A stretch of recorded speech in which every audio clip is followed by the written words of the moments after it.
some names that I recognize and a lot of you that I don't recognize, so I'm very honored that you're attending this webinar today. The title of it is, What Does Effective Teaching of Adults Look Like? So in other words, is it different than teaching kids, or is it different than teaching other skills like in the workplace? And we're going to look at a document that's come out in the last few years that addresses that. So here's what we're going to do in the next hour. I'm going to give you some background for where these teacher competencies came from. There's 4 domains, and we'll focus particularly on 2 and 3 since we only have an hour. And then I'm going to show you an online tool that you can use to assess where you are in relation to the whole set of competencies. And I will try to answer your questions as we go along. So feel free to type your questions in the chat. I'll try to keep an eye on that. And if I miss something, Veronica hopefully will pipe up and point it out to me. I get too focused on my slides, which could happen. So what I'm hoping for you is that you get a good overview of what the 4 domains are and what are the competencies under those domains, to build your skills in identifying what you need to know and do to be an effective teacher, and then also using the self-assessment tool. So you can see in the bottom, right below the slides, there's 2 boxes below. One is giving you instructions for getting the handouts, and the other one is the box with the handouts.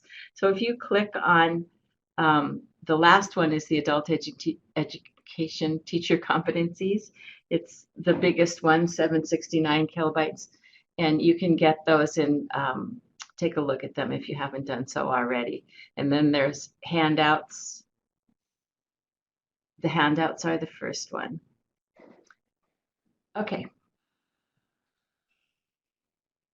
I'm going to go back to these polls and just see who we have here. So if you just came in and you haven't had a chance to answer these 2 questions, go ahead and answer now. We have more teachers than anything else, which is what I was expecting, but we actually have almost 50-50 between teachers and administrators, so that's great too. Counselors, coordinators, and others. Not sure what your others are, but you're welcome. And if you want to type that in the chat, what other means, I would be interested to know what your job responsibilities are. And then looking at your experience, we have 1 brand new teacher, a couple of in their first year, but the majority of you have 2 to I don't know how many years of experience. And I'm with you on that one. I said there should be a category that says more than 100 years. I'd be checking that one. Okay. Coming back to our slides.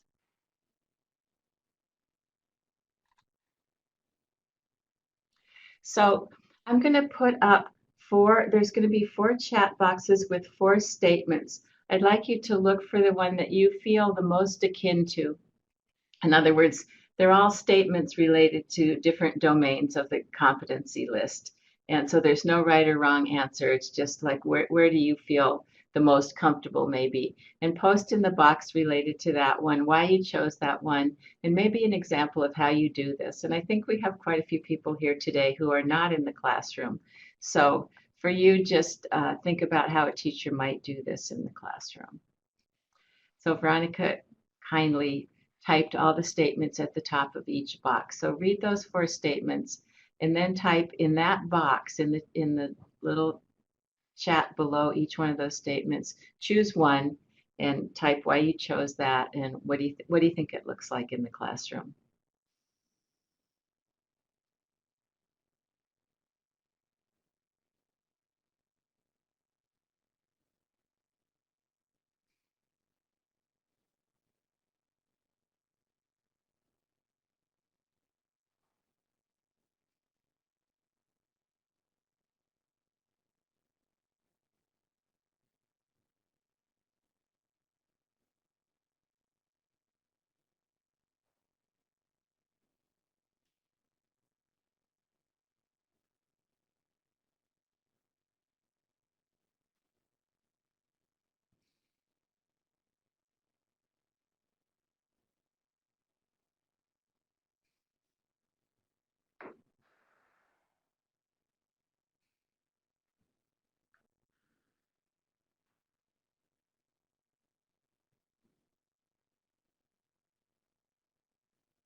Thanks. Great thoughts. I see a lot of you are still typing, so go ahead and keep typing.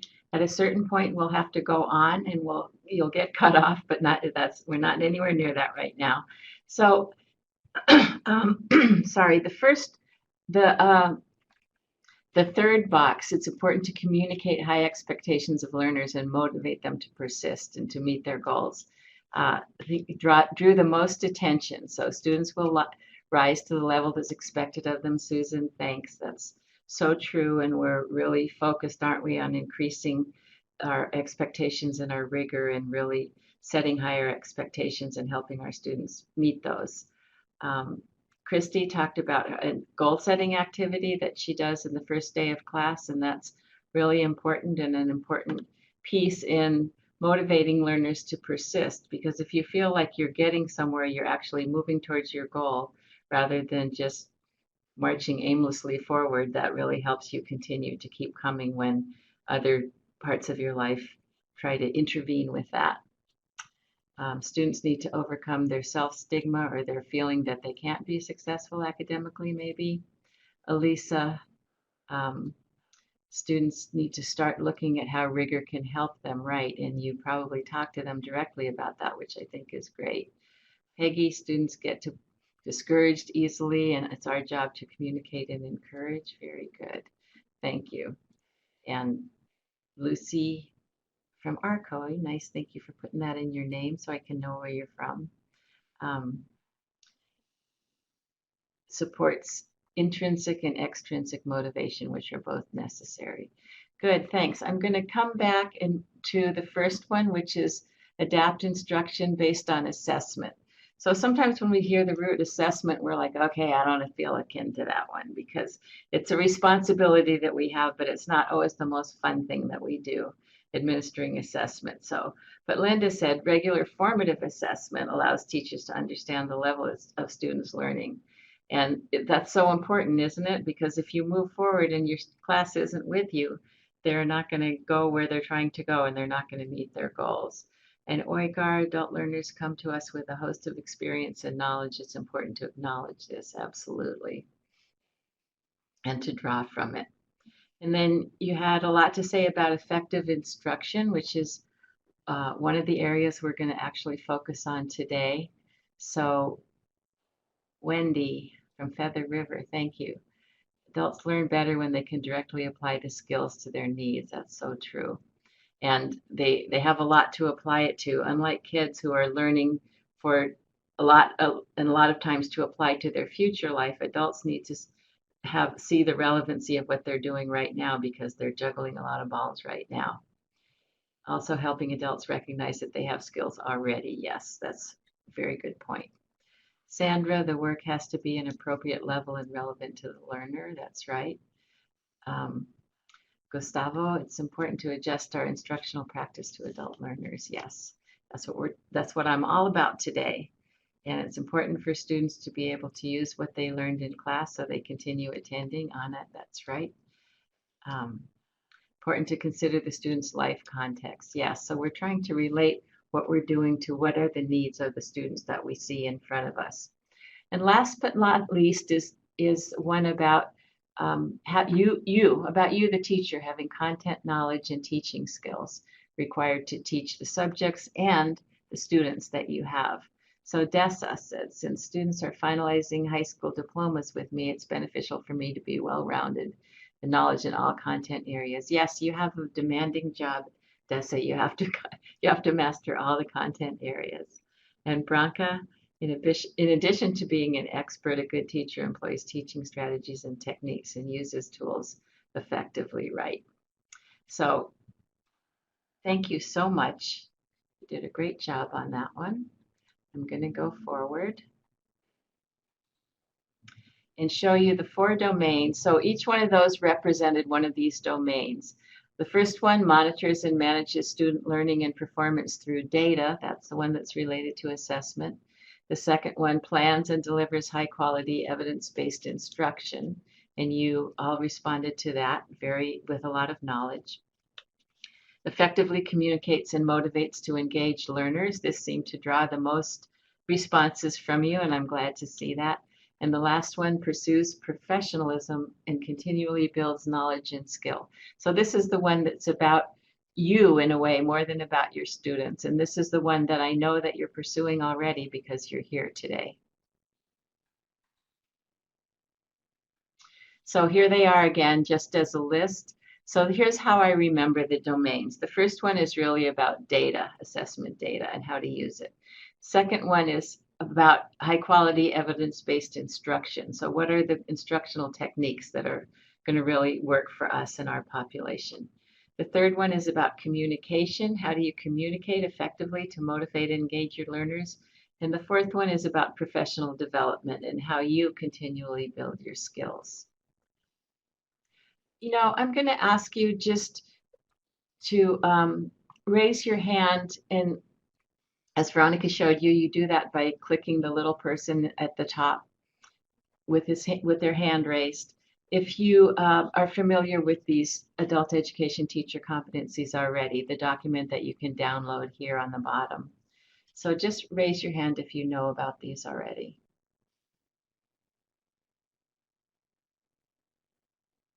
So oh, there you go.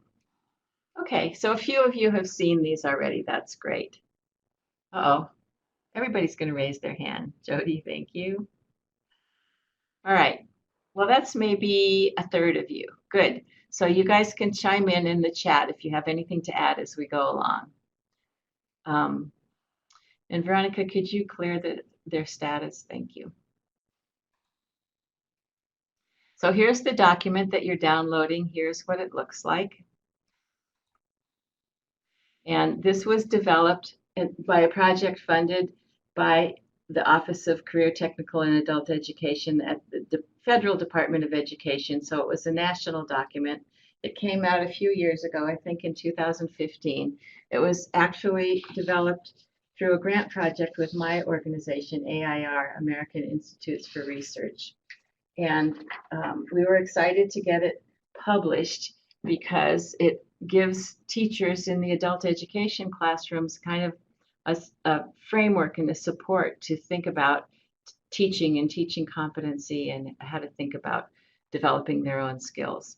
This is available on links, and if you download the handout, which is I think the first link down there to download the last page is references, and there's a link to it right there. So you can find that. So what do you think of when you hear the word competency? Just type in the general chat over here on the left. Just free associate for a minute. What comes up when you think about the word competency? Doesn't have to be a well thought out sentence. Working knowledge, necessary abilities, skills, doing things correctly. Thanks. See a bunch of you typing, so I'll wait a second. Knowledge, abilities. Knowledge, skills, and abilities. Good. Awesome. Let's see what a researcher has said about this. Those characteristics, knowledge, skills, mindsets, thought patterns, and the like, guess abilities are in there with skills, that when used, whether singularly or in various combinations, result in successful performance. So it's related to the word competence, which means ability to do something successfully. So the competencies are the knowledge, skills, and mindsets that you have that allow you to be a really effective teacher. And trust me, you have a lot of these already. When you look at this list, you're going to recognize yourself in a lot of them. And probably, or even hopefully, you're going to see some things that maybe you could work on, that maybe should be your goals to have a little more of. I know it certainly worked like that for me. What is the point of having a competency framework? So when I started teaching, and this was a long time ago, so the field wasn't as professionalized as it is now, I had no idea. I had no structure in my mind. I didn't have experience. All I had was a bachelor's degree in English, so I was put in an ESL classroom. And it was not the best way to start out teaching, I would say, but I really could have used a structure, kind of a framework to think about what I was doing and how I was doing it. I was absolutely motivated to do the best job possible, but I didn't have a lot of knowledge about what that was.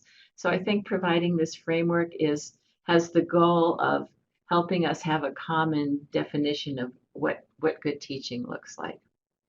And it also organizes all those things. Like, that's a vast array of things, isn't it? Teaching is a science and also an art. So it's hard to codify it, but this list is an attempt to really put those things into a framework that's manageable, and you can break it down into its pieces so you can just take one or two at a time.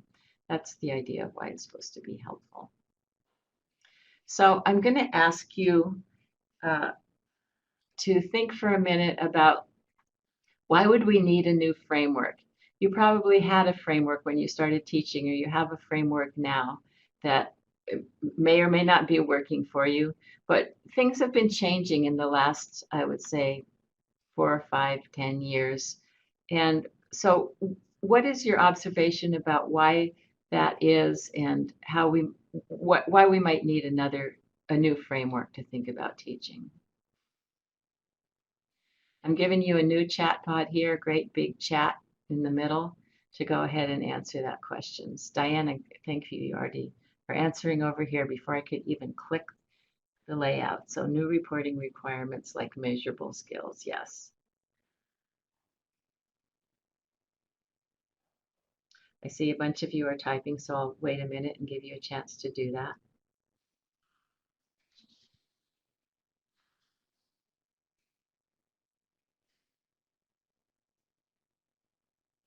To keep up with new trends. Oigar, that's exactly right. What do you think some of those trends are?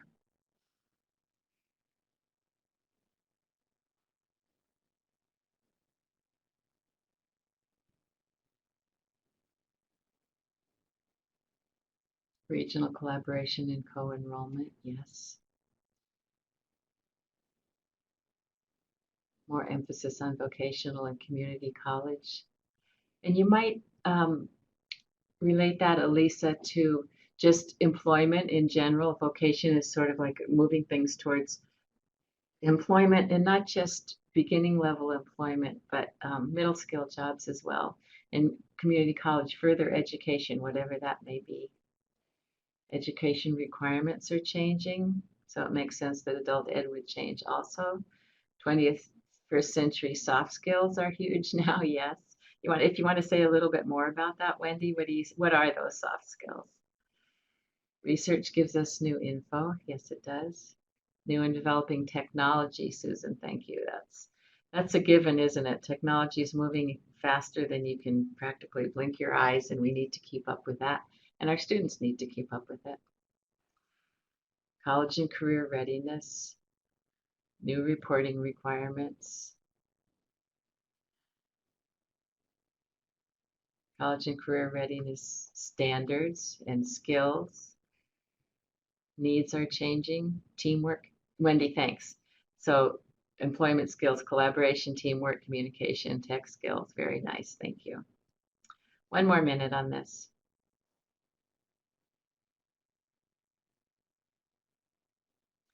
Ensuring that students are ready to continue their education and have the specific skills necessary for success in the workplace. Thanks. Okay, if you would like to keep typing, move over to the general chat, because I'm going to move on. Transferring new knowledge post-secondary. Yes, you are on this. You guys have got this. So we're going to go ahead. And I'm going to tell you my thoughts about it. So the first one is the increase in rigor of instruction, making things more rigorous. What does that mean? We talked about that a little bit before, increasing our expectations. In other words, one thing that I learned when I was learning about the college and career readiness standards, that was that there was a 4-year gap between reading level at the end of high school and reading level in freshman courses in college. So there was a big gap there. And for our students, there's even a bigger gap, perhaps, between where their reading level is now when they come into us and where they need to be successful to read a college level textbook or even a high school level textbook.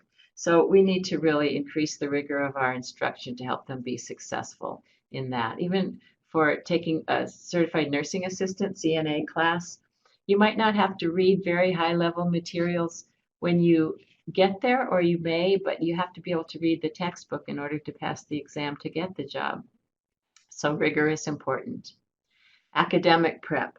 So when I started teaching, we had a huge influx of refugees from the Vietnam War and then from the Middle East, and the focus was really on survival skills.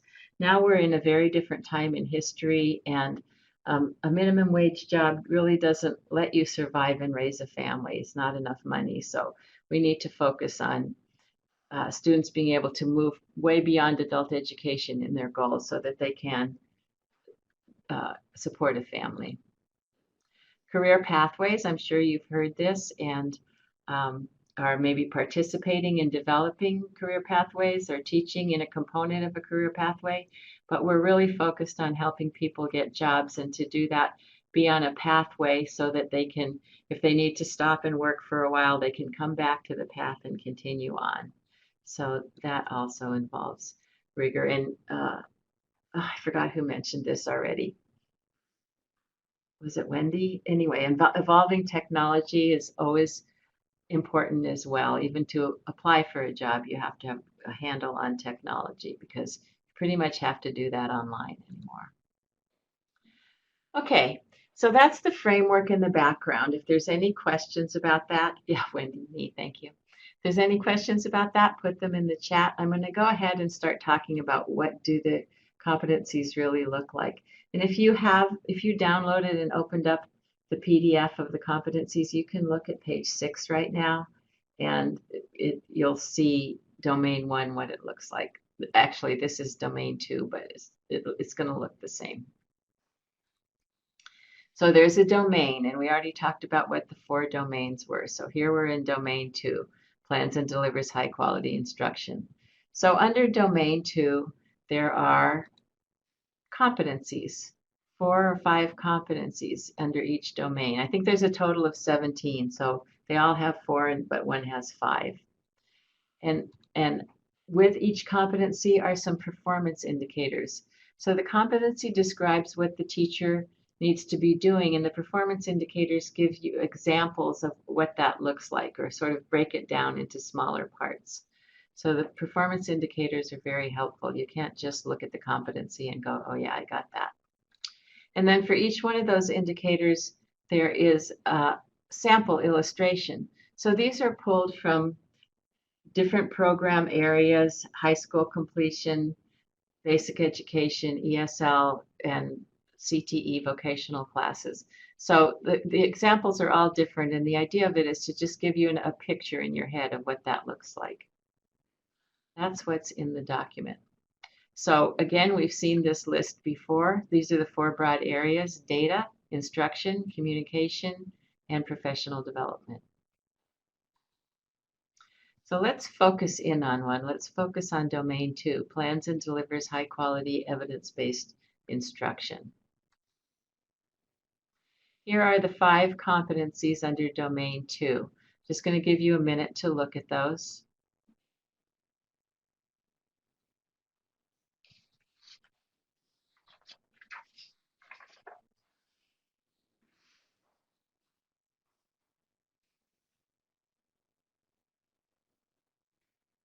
And I'm going to then go on to look at those in another way.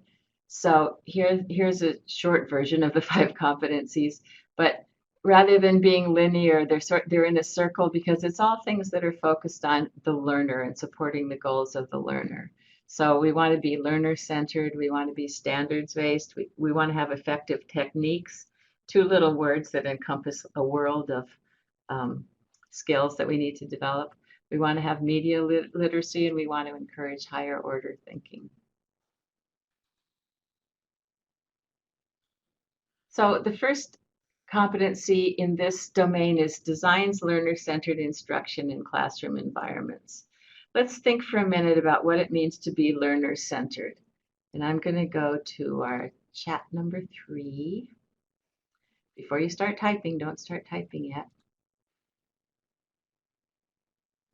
So my thought here is to just think about teacher-centered classroom versus learner-centered classroom. So type something on the right, an example of teacher-centered, or something on the left that is an example of teacher-centered, and then something on the right that would be, what would that look like in a learner-centered classroom? So Cecilia, thank you for giving me an awesome example. Teacher-centered might be all lecture, like, but I'm trying not to do too much of to you now, but I am doing some. And with learner-centered would be more activities, which is like the chat that you're doing now.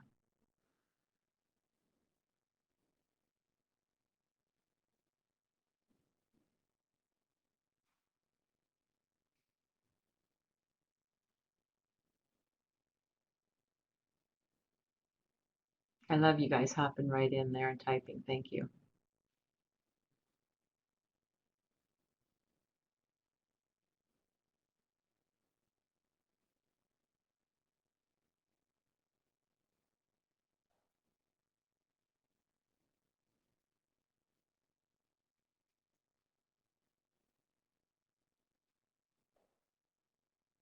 We have lots of ideas about learner-centered. That's great.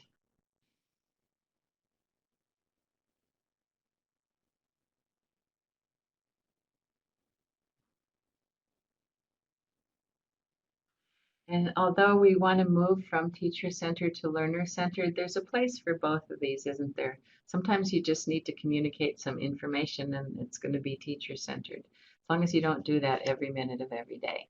So let's look at teacher-centered. Lecture, sage on the stage, yes. Deliver information to the student. Teacher talks, students listen. PowerPoint with bullets and students do not interact or participate, just receive information, right. Physical setup of the classroom, Michael, thank you for mentioning that. Students in rows, limited interaction. That physical setup really makes a difference, doesn't it? Direct instruction, Christopher, Cecilia. Teacher tells students to do work in a book. Students work quietly with no interaction. Delivering what I think my students need instead of investigating. Thank you. Okay, so let's go back here. I'm going to scroll back up and look at what's learner-centered, and you guys are doing a great job of this. So activities, students do. Teachers as a facilitator of learning, Sachi, right? Thank you. Something students can relate to, yes. Involves meeting the needs of students, having students talk more. Having students talk more than the teacher, Susan, thank you. Fulfilling the academic needs of adult learners, yes, students focused and directed. So we want to fulfill those academic needs by giving students a lot of opportunity to practice and apply what they're learning so that they really develop those skills. Christopher, cooperative learning groups. Diana, flipped learning, to teach with your students and let them take ownership of the lesson. Oigar, thank you. Teaching critical thinking. Student engagement, checking for understanding. Okay, we got this. All right, I'm going to move on. So I could almost skip my slides, but I'll just go through them quickly because you've said all this already. Focus on this instructor versus focus on both the instructor and the students, but you see the students come first. Instructor talks, students listen, you guys said that. And in student-centered, the instructor models, the students interact with the instructor and or with each other. So we do a gradual release model where we present, I do it, we do it together, and then you do it on your own. Students work alone versus working in pairs and groups, depending on the activity. Here's a few more. Instructors answer the questions, students answer their own and each other's questions, and instructor provides resources. The instructor chooses the topics, or the students have some choice of topics. That's an interesting one to think about, isn't it? Instructor evaluates student learning, or the students evaluate their own learning. I don't know how many of you have students do their own self-evaluation, or you give them a rubric and they evaluate their own writing or their own speaking project. That would be great. Wendy, thank you. Great, thank you. And I think it was Michael's mentioned about the setup of the classroom. So you can see that the one on the left is teacher-centered, the one on the right is this is the instructor, the blue arrow. So the instructor is more part of the process than the communicator of everything. So the second competency under effective teaching is design standards-based instructional units and lesson plans. So we want to know, we want to teach lessons that are related to a set of standards, whether that's college and career readiness standards, or you have standards that you've developed for your program, or you're using the state English language ESL standards or the new English language proficiency standards. There's a variety of standards out there, Common Core. So you have a standard and whatever you're teaching, you might not be choosing it from that standard, but it's related to a standard in some way. In other words, you're not out there in left field, you're somewhere in the ballpark, which is what the standards define. And then you have curriculum and objectives for each lesson to tell you what you're teaching. And then how will you know if your students are reaching those standards? You have two kinds of assessment, and you mentioned them already. Formative, what you do every day and what you do as you're walking around, just checking for understanding, doing quick quizzes or quick activities where you can assess whether your students are understanding. And then summative, where you give an exam at the end of the semester, or you give a CASAS test or whatever your summative assessment may be. The next one is using instructional techniques that are effective with adults. So I look at this and I think, well, this little competency was my whole master's in adult education. So there's a lot that goes under here. But what is it about adults that's different than teaching kids? Adults need to know why, right? You need a reason. They need a practical application of what they're learning, or they don't really have the time to spend on it. Adults can be self-directed. Adults have goals. They know what they are. They have a plan in their mind, and you're going to either help them with their plan or not. And they vote with their feet. So if they're not making progress towards their plan, or they don't perceive you as a person who understands what their plan is and is helping them get there, then they're out of there. Adults have more experience to relate to, so they have more of a framework to hang their learning on, and they need to relate their learning to their experience. And our motivations are different as adults, aren't they? We're working, we're raising a family, we have all kinds of responsibilities. So that's different than being a high school student, somewhat different. Okay, and then here we get to technology and digital media literacy skills. I'm sure you've thought about this, and a lot of you are doing creative things with technology and digital literacy in your classes. So do we think this is a basic skill, technology? I think a few years ago this was an argument. Anymore, it's like, why even ask? We know that it is. You might think about what technology you use in your classroom now to meet this competency. What is digital media literacy anyway? Maybe just in the general chat, if you have a thought about what media literacy or digital media literacy is, could you type it over there in the chat? I'm going to come back to that in a minute. Media literacy. Whoops, I guess I'm going to come back to it now.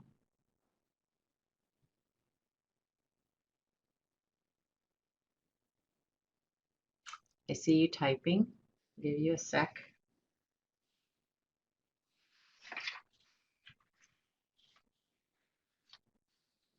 Having the ability to use a variety of digital tools, that's true. What about the literacy part, though? Kahoot, thank you, Bill and Placer team. Open source materials, yes. These are all digital things that we can use in our classrooms. What about the media literacy, though? How do we know? We have such a broad access to information now, but how do we know what's real and what's very slanted or fake or whatever you want to call it? Understanding how to apply the tools, Wendy, thank you. Being able to use information from media, yes, and thinking critically about that information. Using Google Classroom to organize information, good. Thank you. So you have a good handle on this.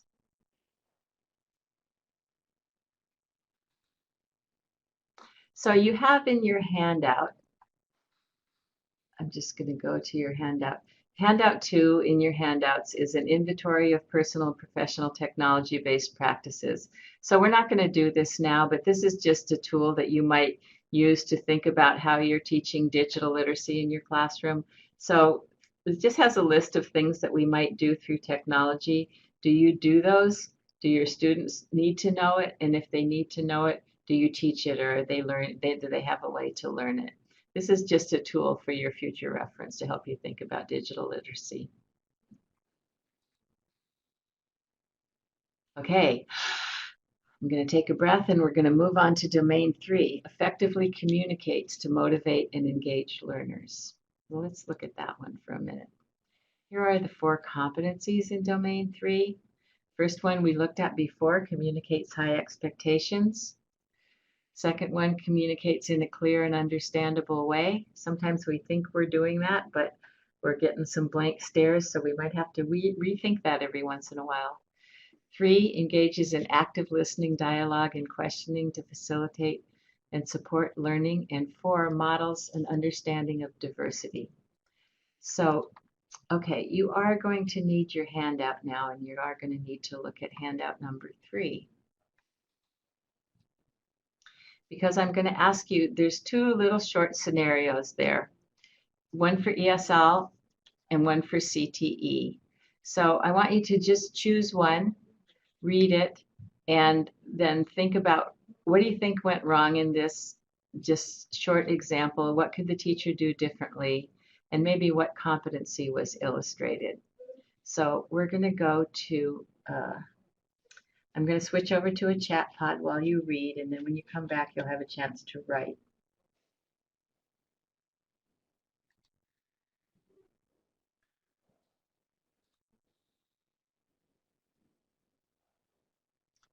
So depending on what device you're using, if you don't have the handout, you can read it here. If you're doing this on a phone, it's going to be pretty tiny though. So I hope you're doing it on a monitor. Okay, so I'll give you like 3 minutes to read and then start typing the answers to the questions.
Thank you, Carla and Linda. I was hoping more than one person would focus on CTE.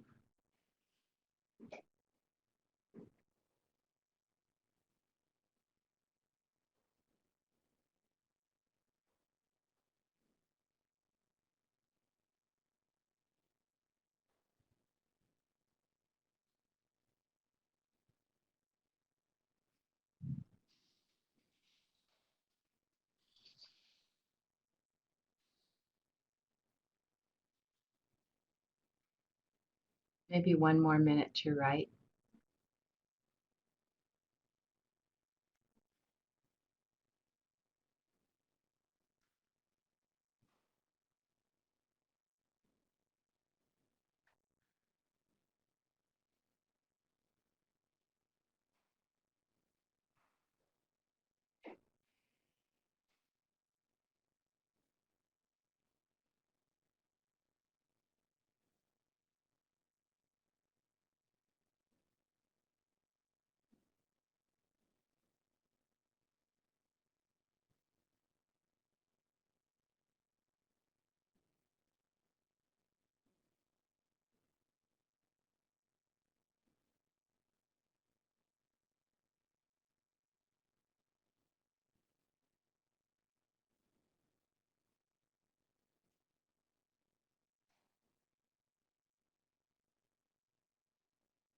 Okay, thank you.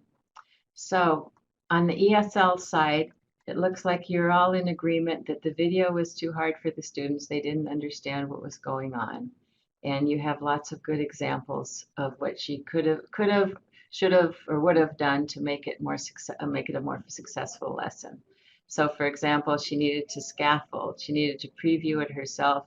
She needed to pre-teach the vocabulary and maybe some concepts. She needed to prepare some specific questions in advance and ask her students about the video so they could do some focused listening instead of just listening to a big long thing that they didn't understand. Um, yes, vocabulary related to the job. She could pre-teach some specific things.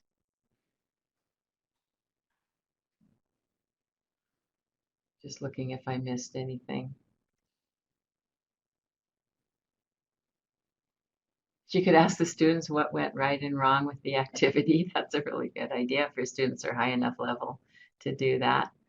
Um, she could have built the board, as we say, by asking her students to think about and share what they already knew about the field before they watched the video. So that's great. Um, let me ask you here, I'm going to go back to the competencies for a minute, and what, if you can see this, which one of these do you think was being demonstrated or not demonstrated too well?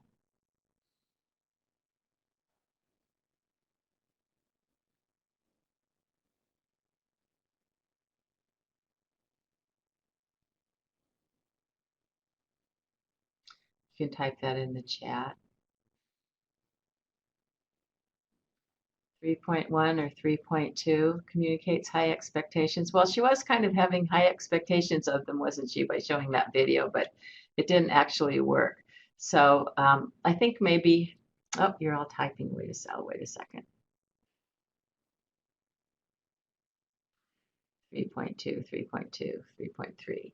Okay, 3.2, I agree with you, with those of you that said 3.2, because it's about communicating in a clear and understandable way. So the video is communicating something to the students, but not in a clear and understandable way.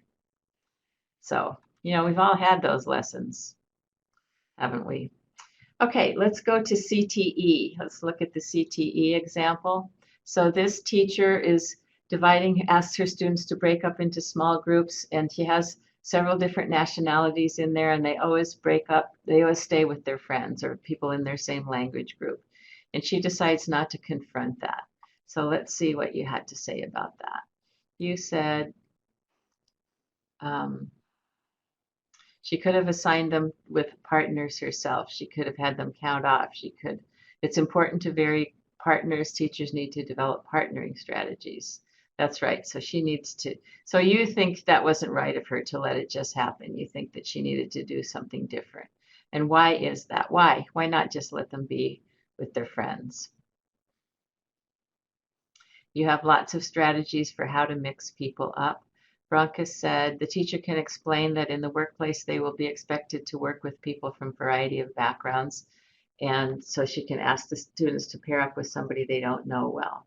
And that's exactly right. That's the justification for that is they're going to encounter a lot of diversity when they get out there on the job. There's, all kinds of people need nursing care, so, or medical assisting. Everybody has to go to the doctor at some time or another, right?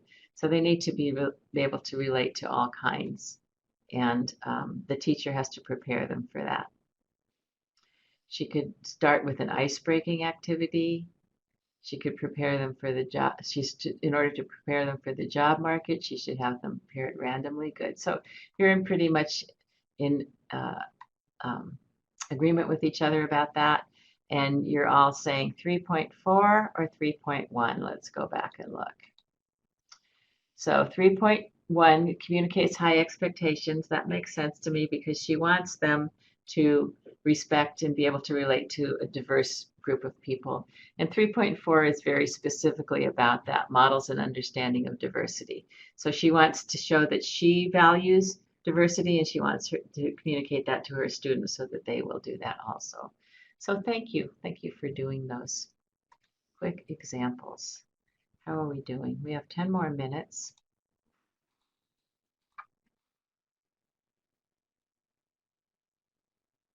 So here are the 4 domains again, just to review. And now I'm going to go on to show you an online self-assessment that you can use with you, or I think half of you, or not half of you, but a good number of you are administrators here or counselors.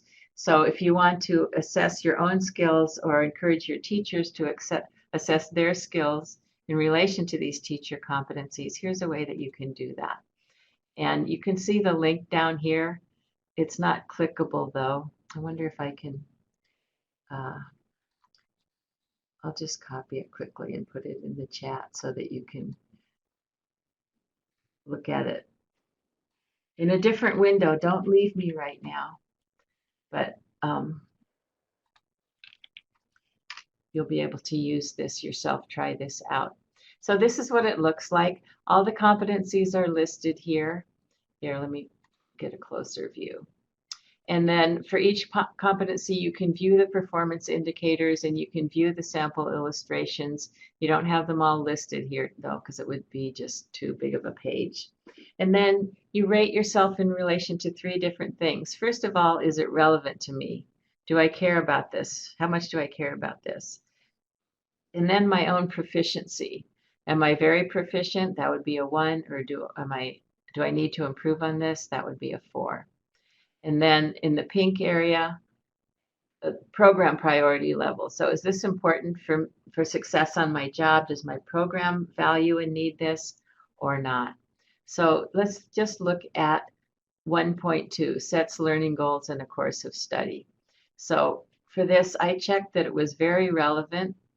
I checked that I need improvement. I don't feel like I'm doing a good job of setting goals. And I think that this is a high priority for me and for my program and for my students. Okay, so once you've filled all this out, then you're going to see your subtotals over here on the right. So the higher the number, the more you need to focus on that. So once you complete this whole thing, you're going to have a total number down here, but what's going to really matter, you're going to have a total for the domain.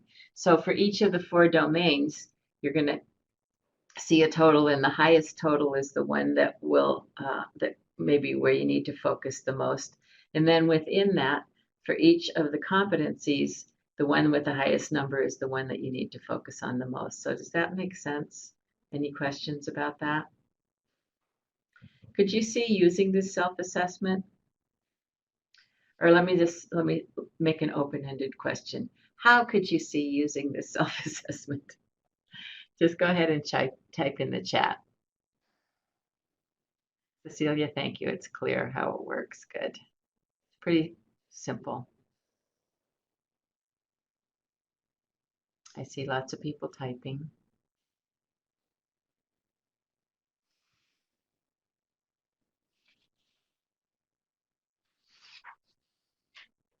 Wendy, thanks.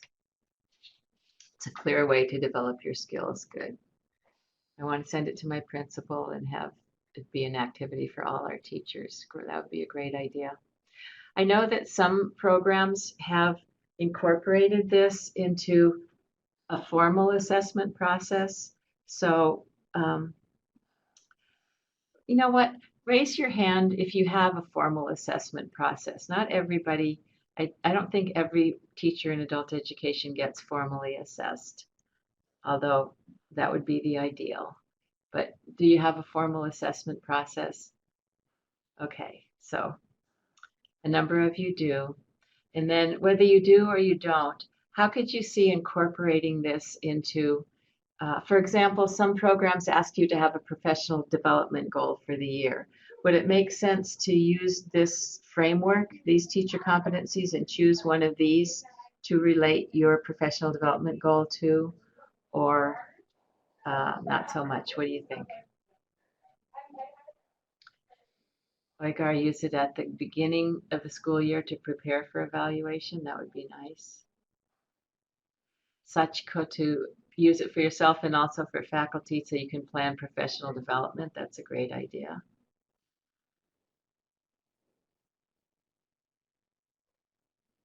We used to have the CSTP Green Book, where you were emerging or advanced or whatever. I don't, Diane, I'm not familiar with that, so thanks for that.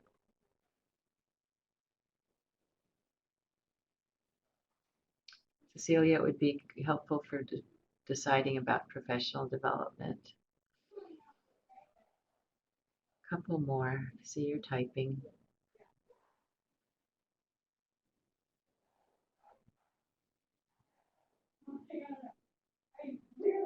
California Standards and Teaching Practices. Diana, thank you. Our faculty group is looking for a new evaluation system. This could be useful. Yeah, take a look at this. See if it works for you. I found it very useful just for myself in thinking about what I'm strong in and what I might need to work on.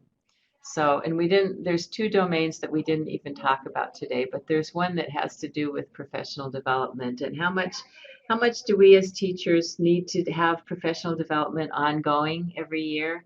And how much do we as programs or administrators either require or encourage and support that? That's an important thing to think about as well.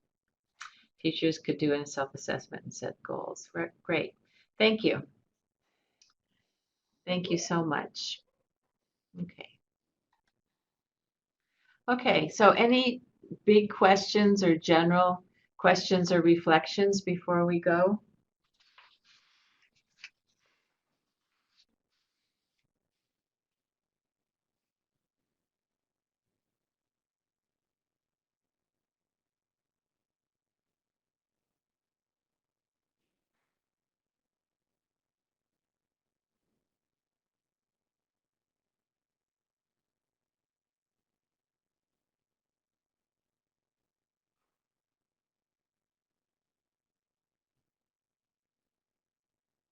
Thank you all too. I see lots of thank yous and no questions. So thank you. I appreciate that. If you have any questions, actually, I will put my email in the chat, and I think you have it elsewhere as well. Please feel free to contact me if you want to know anything more about this. And I'm going to go to the next slide, which is the resources. And you have all these in your handout. You should have these. The first one is the document. The second one is the self-assessment. And the third one, in this project that was funded by Octave that developed this document, they also created some online courses. So these are links to those courses and other resources that are available. So take a look at that if you want to know more. Okay, well, we did very well. We got 2 more minutes to go. So I'll stay on if you have any more questions. And Veronica, are you sending them to an evaluation? Yes, Marian, I am. Once I close the room, the evaluation will appear on your screen, so please be sure to fill that out and let Marian know what you thought about today's webinar, as well as let us know if there are any other professional development or technical assistance needs you have at this time. I also put the link to our registration site to register for upcoming webinars.